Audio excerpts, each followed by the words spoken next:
Hello everyone, कैसे हो आप। आज मैं आपसे the top 5 regrets of the dying book की पछतावे नंबर 2 पर काश मैंने इतनी कठोर मेहनत न की होती के विषय में बातें करना चाहूँगी। यहाँ राइटर ब्रोनी अपने अगले क्लाइंट जॉन से मिलती हैं, जो 90 वर्ष की आयु के बुजुर्ग व्यक्ति थी। वे अपने जीवन के अंतिम दिनों में थे। एक दिन ब्रोनी जॉन को फ़ोन पर बातें करते हुए सुनती है। जॉन अपनी मर्दों वाली ढींगे हाँकते हुए कहता है कि उसकी केयर टेकर युवा है, सुंदर है और वो अपने दोस्तों को दिखावे के लिए ब्रोनी को होटल में लंच के लिए ले जाने का प्रस्ताव रखता है। ब्रोनी समझ जाती है और कहती है कि आखिर सभी पुरुषों में आदतन लड़के होते हैं जो छलावे की कोशिश करते हैं, परंतु जॉन के अंतिम समय को ध्यान में रखते हुए उसकी खुशी के लिए ब्रोनी लंच का प्रस्ताव स्वीकार कर लेती है। रेस्टोरेंट में जॉन के अन्य बुजुर्ग दोस्तों को देखकर ब्रोनी जॉन से कहती है कि ये सब आपके दोस्त हैं ना।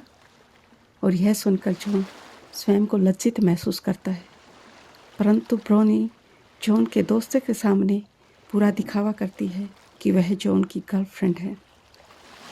घर वापस आकर जॉन ब्रोनी को कहता है कि काश मैंने जीवन भर इतनी कठोर मेहनत ना की होती। मैं कितना बड़ा मूर्ख था। मैंने इतनी मेहनत की और अब मैं अकेला हूँ, अकेला मरता हुआ। सबसे ख़राब बात तो यह है कि मैं रिटायरमेंट के समय से अकेला हूँ, जो मैंने बिल्कुल नहीं चाहा।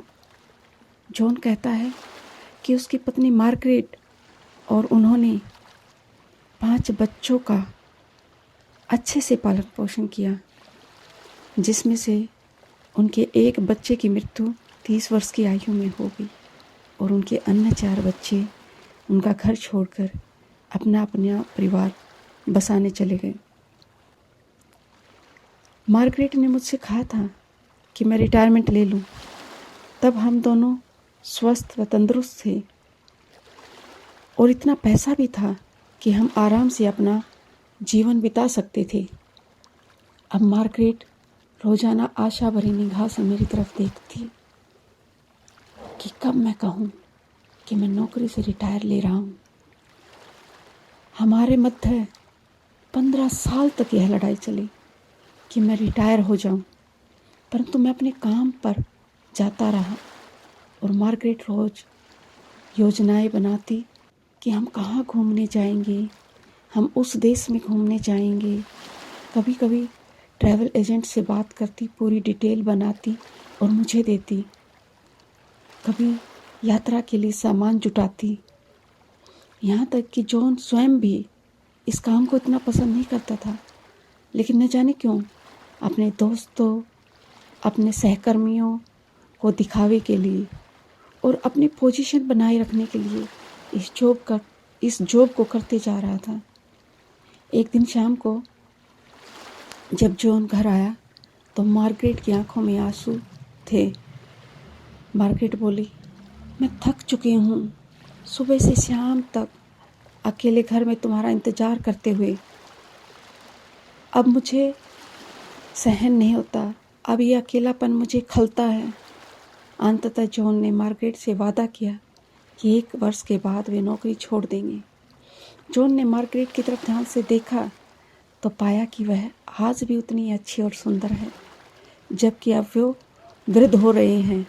पहली बार जॉन को महसूस हुआ कि वे हमेशा जीने वाले नहीं हैं, वो एक दिन इस दुनिया से चले जाएंगे।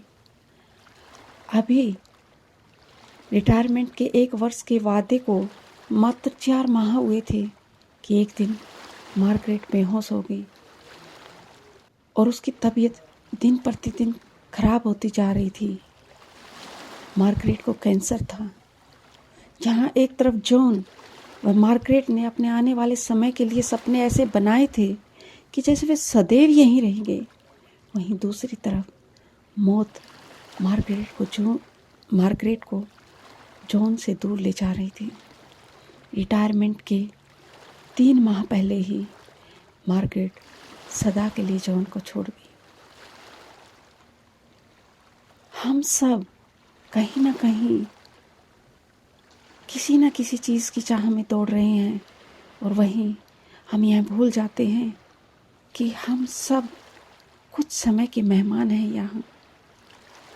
दोस्तों, बेहतर जीवन की चाह में काम करना गलत नहीं है, परंतु जिनका जीवन आप बेहतर बनाना चाहते हो उन्हें ही समय ना दे पाए तो क्या फ़ायदा इतना कमाने का।